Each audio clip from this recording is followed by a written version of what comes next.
Ito mga kasagol, native na manok oh. Pinalabas ko muna yung sarili niyang tubig para malis yung lansa.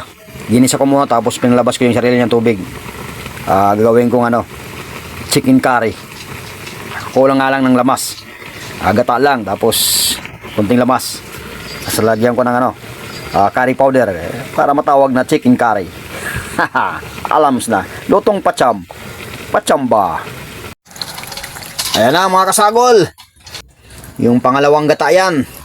Naninilaw na mga kasagol oh. Wala pang curry powder oh. Ano na yun? Bali taba niya yon. Ayan ang curry powder. Ha! Tapos medyo maanghang. Nako! Alams na ang kulang mga kasagol. Bahal na kayo kung anong gusto nyo i-partner nito. Basta kami, iuulam namin. Dalawang balot na curry powder yung lagay ko mga kasagol para masiramon talaga.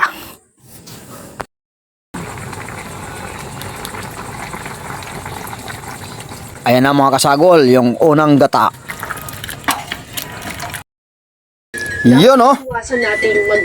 Hanip ang kulay mga kasagol. Dilaw na dilaw. Talagang tumalab yung curry powder oh. Nako, lutong pacham na naman. Masiramon to mga kasagol. Kain tayo.